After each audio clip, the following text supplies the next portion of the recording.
갈라디아서 2장 1절에서 10절 찾았습니까? 같이 읽겠습니다. 갈라디아서 2장 1절에서 10절 시작. 14년 뒤에 내가 바나바와 함께 계시를 따라 올라가 내가 이방 가운데서 전파하는 복음을 그들에게 제시하되 유력한 자들에게 사사로이 한 것은 내가 다름질하는 것이나 다름질하는 것이 엇되지 않게 하려 함이라.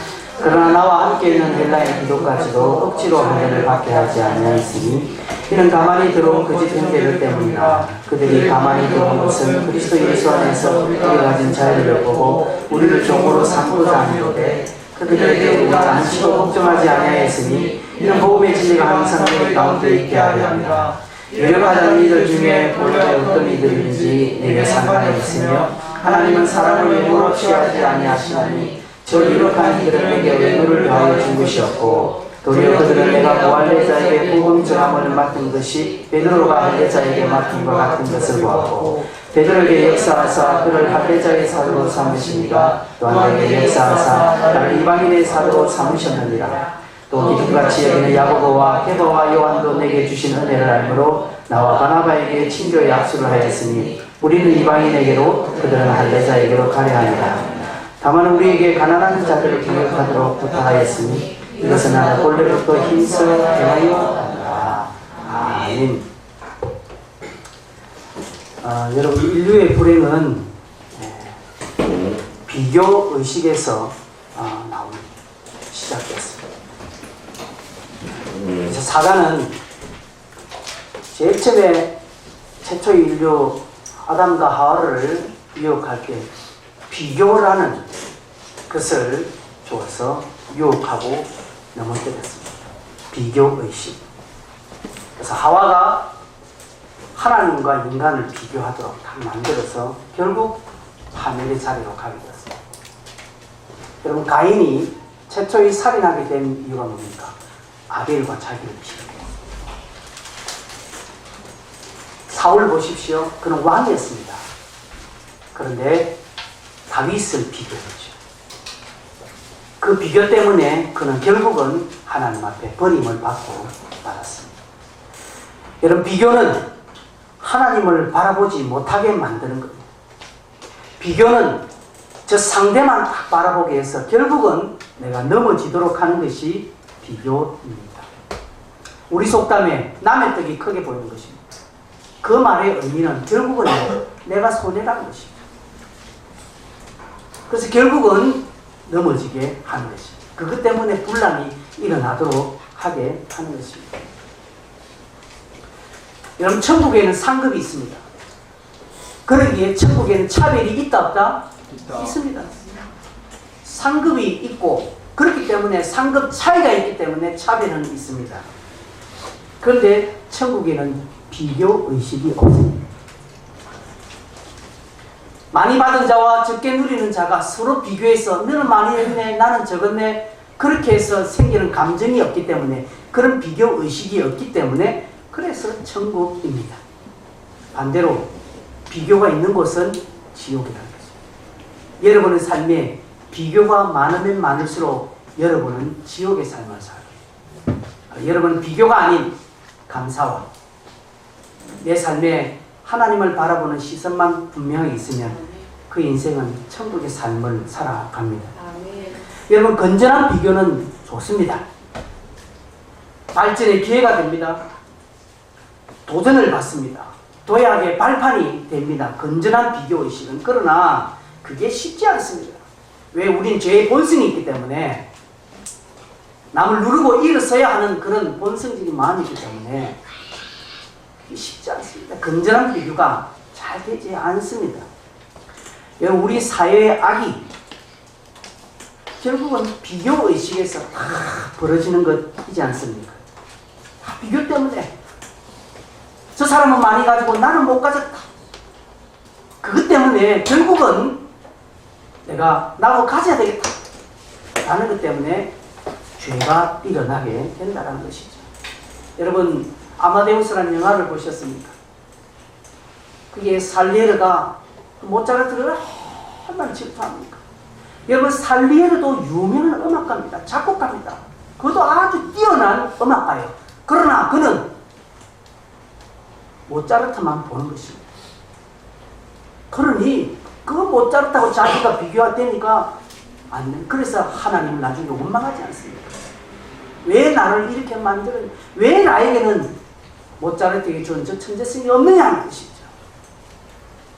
그것 때문에 결국은 파멸의 길로 가게 되는 것입니다. 사단은요, 우리에게 자꾸 비교의식을 불어 넣습니다. 그래서 여기에 사로잡혀서 꼼짝달싹하지 못하도록 사단은 그렇게 방해를 합니다. 결국 사단의 종이 된다는 것이죠. 우리뿐만 아니라 바울도 비교에 사로잡혔습니다. 그 자신이 비교한 것이 아니라 사울 주변이 바울과 바나바를 비교해서 막 이야기를 합니다. 바울과 베드로를 비교하여서 이야기를 합니다. 바울과 다른 사도들을 비교해서 다른 사도는 어떻네? 바울은 어떻네? 딱 비교해서 그 말들이 초대교회 안에 무성하게 일어나고 있습니다. 그 말을, 그런 일어나는 이야기들을 바울도 들었습니다. 바울도 잘 압니다. 그럼에도 불구하고 바울은 자기와 누구를 비교하는 상대를 결코 그는 바라보지 않았습니다. 그 비교의식에 바울은 빠지지 않았다는 것이죠. 그는 복음의 핵심만, 하나님만 바라보았습니다. 그래서 그는 일찍이 주님을 만나자마자 아라비아로 갔다라고 갈라디아서 1장에 소개하고 있습니다. 왜 아라비아로 갔을까요?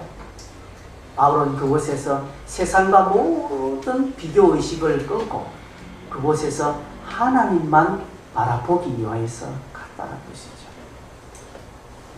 여러분, 분명히 알 것은 우리 성도가 하나님에게 눈이 멀어지면, 하나님에게 마음이 없고 하나님을 바라보지 못하면 넘어질 확률은 100%.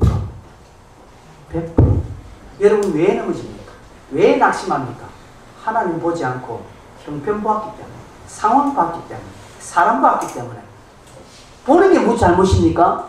비교했기 때문에. 그래서 내 마음이 지옥이 되는 거예요. 괴로운 것입니다. 똑같이 했는데 왜 저 사람은 잘 되고 나는 안 되냐? 여기서 출발하는 것입니다. 여기에 숨어있는 하나님의 놀라운 뜻, 하나님의 섭리를 보고 내가 찬송하고 감사하면 그 사람 천국을 살아요. 하나님은 그 사람 복 줍니다. 그런데 왜 나에게는 한 달란트밖에 주지 않느냐는 것이죠. 내가 저 5달란트 받은 저 인간보다 내가 못한 게 뭐 있는데, 그렇게 되는 것입니다. 그래서 나중에 앞받쳐서 안 하는 것이죠. 그래서 하나님께 나중에 원망합니다. 하나님께 삐집니다. 사람에게 삐지는 것은 답이 있어요. 하나님께 삐지면 답이 없습니다. 성도들이 낙심하고 하나님 앞에 실망해서 낙심하면 돌아오지 않습니다. 하나님 믿으니 별 수 없더라. 교회 나가는데 별 수 없더라. 뭐 되는 것이죠. 바울은 분명하게 고백합니다. 주변에서 자신과 다른 사도, 또 자신과 베드로를 비교하면서 자신의 사도권을 의심하고 또 부정하고 자기를 공격할 때 바울은 거기에 일일이 반박하지 않고 거기에 빠지지도 않고 오로지 하나님이 나에게 주신 그 사명만 보고 그는 앞으로 나아간 사람입니다. 그래서 바울이에요. 바울도 사람이고요. 그도 인격체이기 때문에 자기를 향한 원망과 비방을 잘합니다. 너무 억울한 상황에도 자기가 빠져있을 때 바울이 한마디만 하면 상황이 해결될 수 있습니다. 우리 지난번에 마가복음 보면서 예수님께서도 신문을 받을 때 한마디만 하면 해결되는 장면이 있었잖아요. 근데 그때는 주님 말하지 않습니다.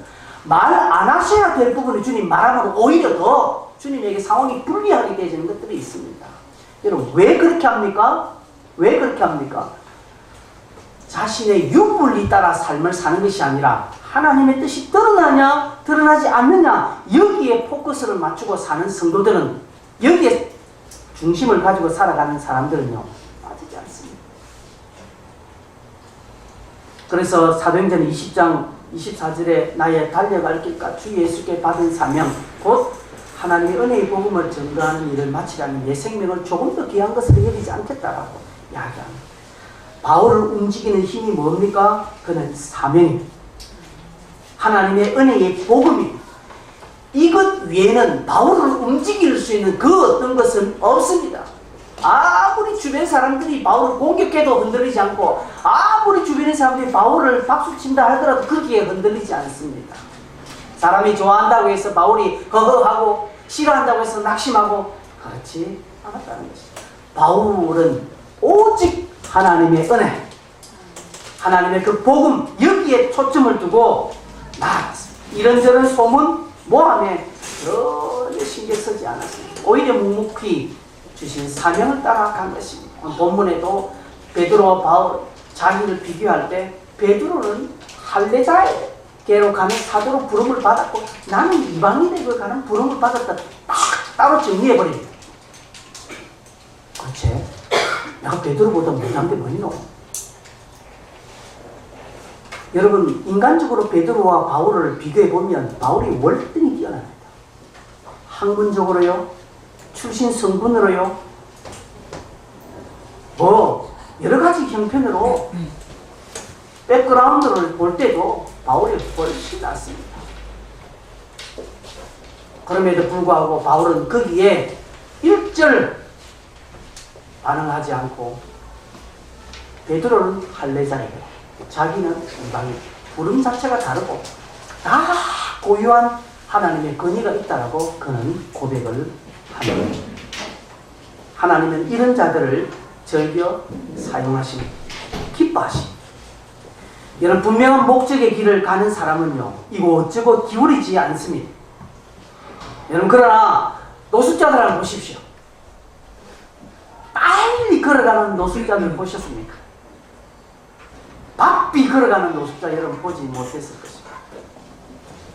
왜 그럴까요? 그들은 갈 곳이 없습니다.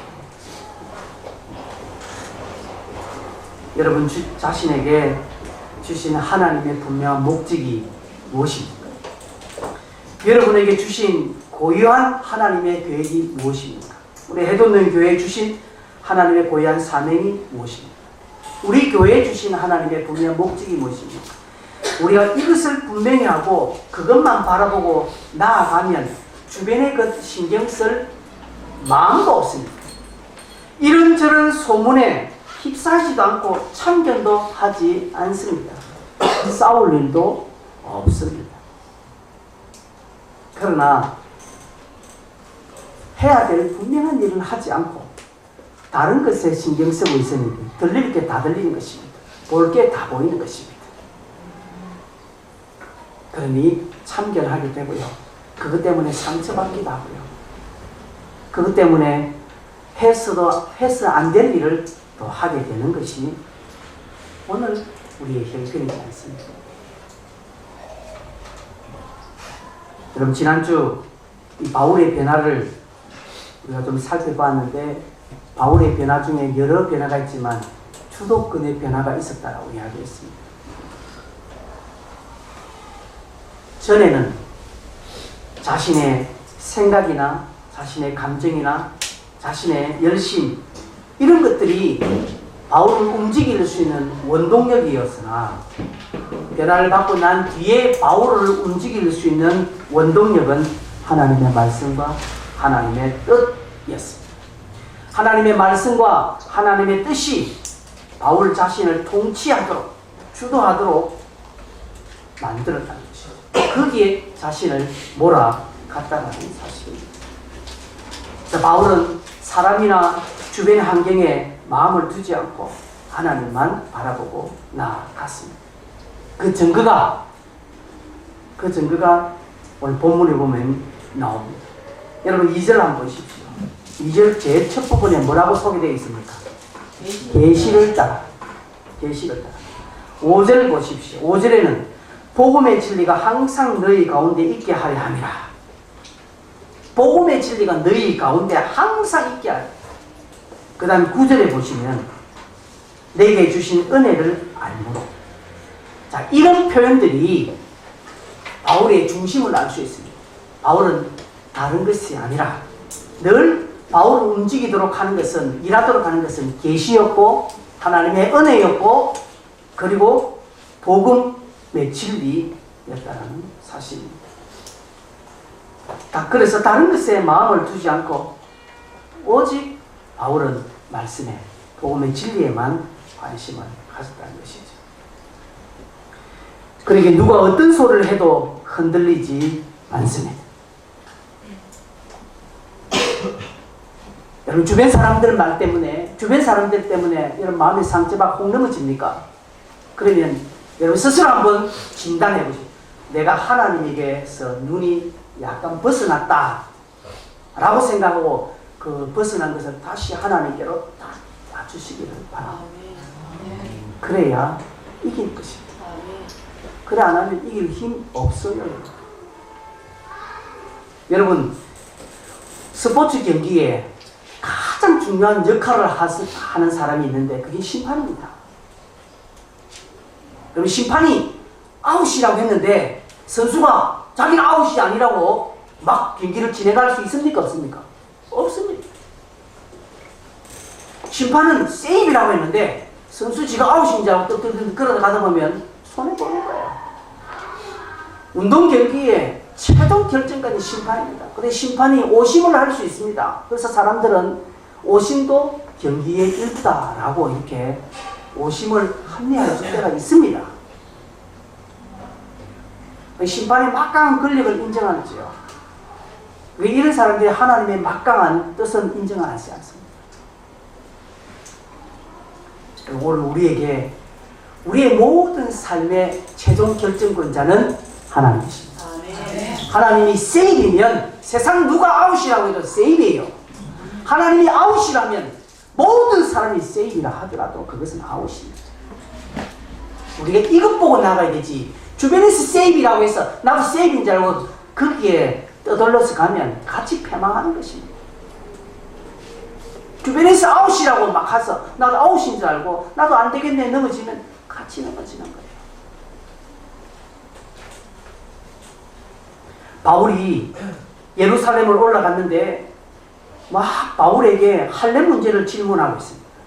그래서 3절에 나와 함께 있는 헬라인 디도까지 억지로 할례를 받게 하지 아니하였다라고 말하고 있습니다. 디도를 할례를 행하지 않게 했다는 것입니다. 왜요? 지금 많은 유대주의의 영향을 받은 사람들은 이 할례 문제를 바울에게 집중적으로 이야기할 때에 바울은 그가 할례를 거행할 수 있었으나 그 주변의 환경 때문에 바울은 할례를 행하지 않았다라고 입으로 고백하고 있습니다. 실제 고린도전서 1장에 보면 바울이 고린도 교회 안에 세례 문제를 막 언급할 때에 나는 함부로 세례 주지 않았다고 이야기합니다. 내가 세례 준 사람은 불과 몇 명밖에 안 된다라고 이야기하고 있습니다. 그렇게 이야기하는 이유가 뭡니까? 세례가 핵심이 아니다는 것이죠. 할례가 핵심이 아니다는 것이죠. 근데 교회 안에 할례가 지금 핵심인 것처럼 할례를 받았나 안 받았나? 니 받았나? 그럼 우리 편. 니 안 받았나? 저 편. 이렇게 나누어지겠다는 것이죠. 세례 때문에 너 누구한테 세례 받았지? 베드로한테 세례 받았나? 너 베드로파. 이렇게 되니까 안 된다는 것이죠. 그게 여러분 핵심이 아니라는 것이죠. 할례 자체가 나쁜 것 아닙니다. 그러나 그것보다 더 중요한 것은 복음의 진리입니다. 바울은 이 복음의 진리를 따라감으로써 다른 부수적인 것에 그는 휘둘리지 않았다는 것이죠. 많은 사람들이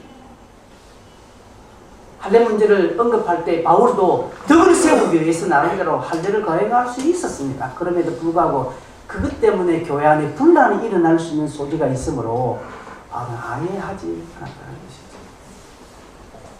여러분 삶에 많은 갈등이 일어나고 여러 가지 고민하는 것이 있을 수 있습니다. 그러나 그런 갈등과 고민이 복음의 진리 위에 있다면 얼마든지 고민하시고 갈등하십시오. 그러나 그게 아니라면 과감하게 버릴 줄 알아야 돼요. 좋은 것이 날지라도 과감하게 버릴 줄 알아야 됩니다. 이사를 하시는 분 중에 많은 분의 고민이 물건을 버려야 되나 말아야 되나, 이거 버려야 되나 말아야 되나 고민하지 않습니다. 아까우니까 언젠가 쓰겠지 나가면서 왜 들고 갑니다. 그러나 쓸 일은 없습니다. 저희들 이사할 때 가감하게 많이 버렸어요. 한 번도 사용하지 않은 것이 있었는데 가감하게 버립니다.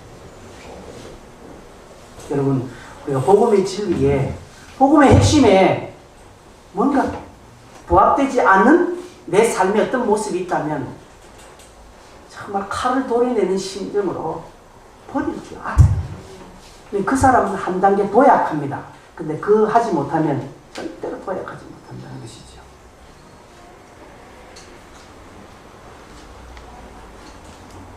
결국 우리가 사람 눈치 보고 사람 따라가면 그것에 얽매이고 그것에 종이 된다는 것을 바울은 4절에 이야기하고 있습니다. 4절에 보면 교회 안에 들어온 거짓 형제들이 가만히 들어온 것을 통하여서 바울이 가진 자유를 보고 공격할 때 그 공격의 핵심이 무엇입니까? 종으로 삼고자 하는 것이죠. 여러분이 누구의 말을 잘 듣습니까? 잘 듣는 그 상대방이 여러분 종이 되는 것입니다. 여러분, 하나님보다 사람의 말을 잘 들으면 이 사람의 종이 되는 것입니다. 여러분, 하나님보다 돈을 더 신뢰하면 여러분 돈의 종이 되는 것입니다. 하나님보다 여러분의 일을 더 소중하게 여기면 그 일의 종이 되는 것이죠. 하나님보다 내 가진 것에 더 내가 마음을 쏟고 그걸 우선시하면 그것의 종이 되는 것입니다. 그렇게 종 노릇하면서 여러분 하나님의 종하지 마십시오. 그러나 우리가 하나님을 살피고 하나님을 바라보고 복음의 눈치 보고 그것에 수종들면 그 사람은 하나님의 종입니다. 복음의 종입니다. 여러분 선택하셔야 됩니다. 누구의 종이 될 것인가? 자꾸 비교하고 자꾸 남 것 보면요, 여러분 거기에 종이 딱 떼서 꼼짝달싹을 할 수 없다는 것이죠.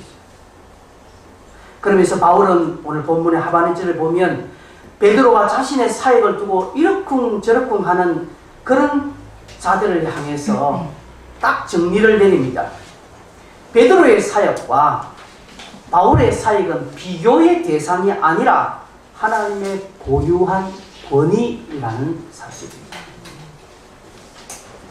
베드로는 베드로의 그 고유한 완벽한 사역이고요, 바울 자신은 바울 자신의 고유한 사역이라는 것입니다. 이게 비교가 아니라는 것이죠. 하나님 나라에는 비교가 없다라고 했죠.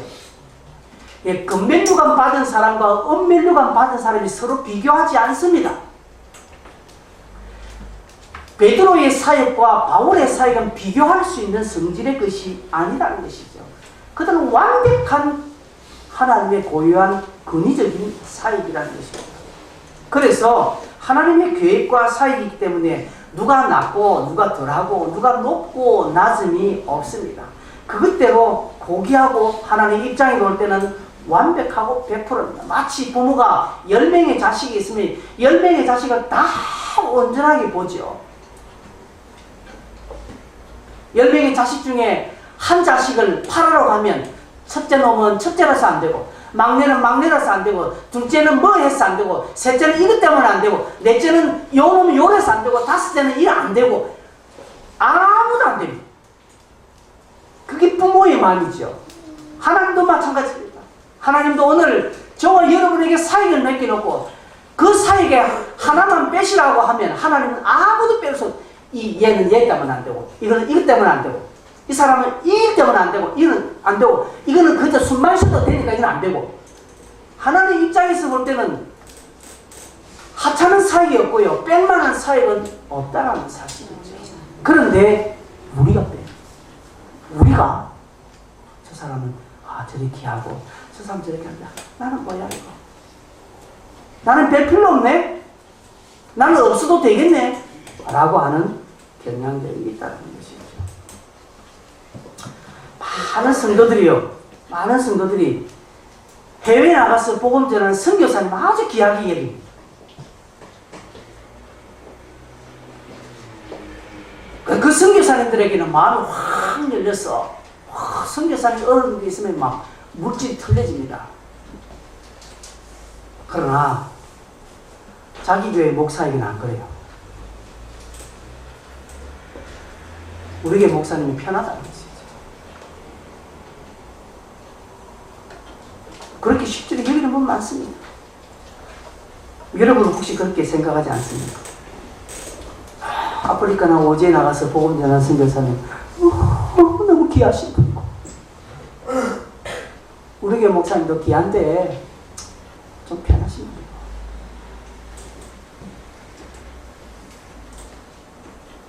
여러분 그렇게 보지 않습니까?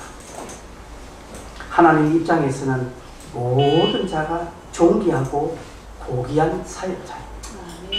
그분이 저 서울의 대형교회에서 아주 큰 목회하면서 나름대로 좀 삐까뻔쩍하게 뭔가 사역을 하는 사람이고 편하게 보이는 사람이랄지라도 어떤 분은 저 산간벽지 시골에서 정말 가난한 데서 사역하는 그런 목사님이랄지라도 하나님 볼 때는 똑같다는 사람은 비교합니다. 하나님은 비교하지 않습니다. 5달란트, 2달란트 하나님 비교하지 않았습니다. 그 사이 그대로 하나님 받으신 거 여러분 기억하십니까? 그대로 받으셨다는 사실이죠. 인간적으로는 더 수고하고 덜 수고하는 그런 일이 있을 수 있으나 여러분 이것은 비교의 대상이 되는 것 아닙니다. 비교 판단하는 거리가 되지 않는다라는 사실입니다. 여러분에게도 마찬가지입니다. 여러분 스스로도 비교하지 마십시오. 누구는 어떻고 누구는 고상하고 누구는 왜 나는 이렇게 천한 일을 하는가? 왜 저는 아무것도 안 하고 왜 나만 늘 하는가? 그렇게 하지 마십시오. 주신 그대로 여러분 감사하십시오. 그에게 복입니다.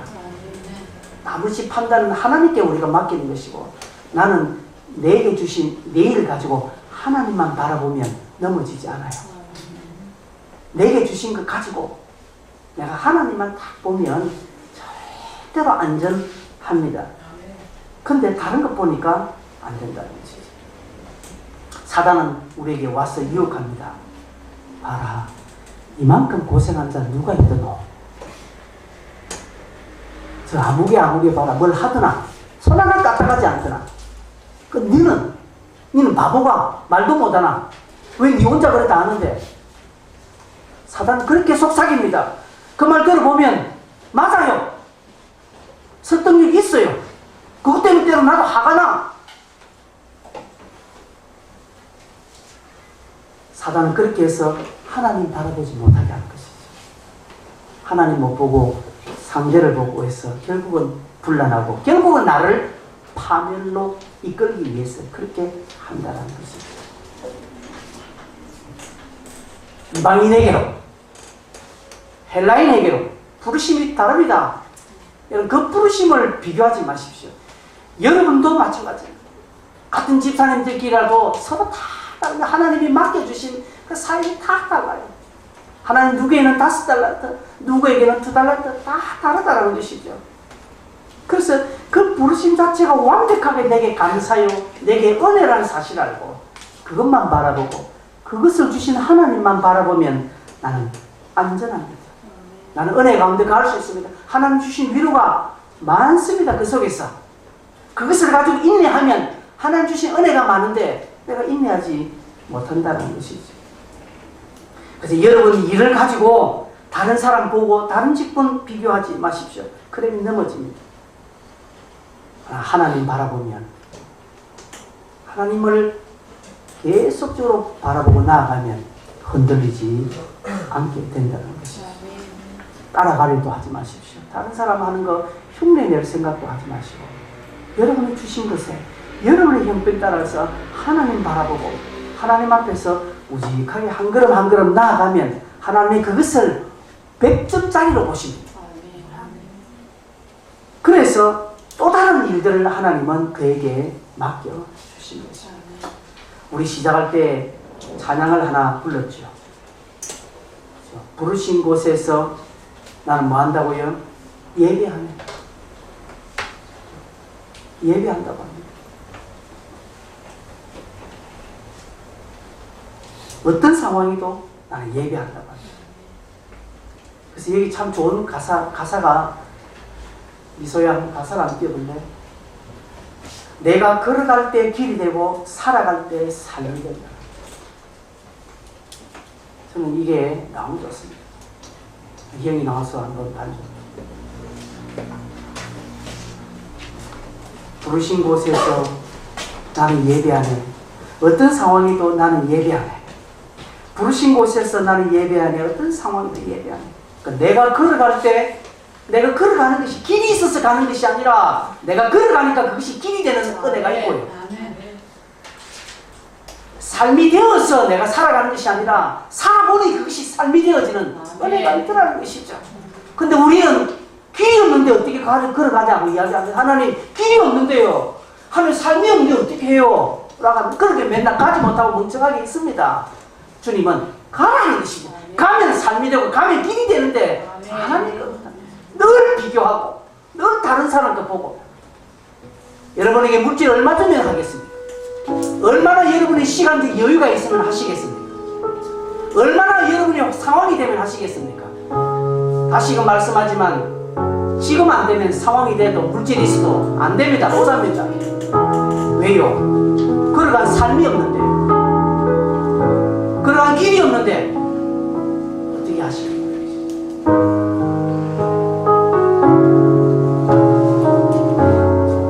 이 찬송 같이 해보겠습니다.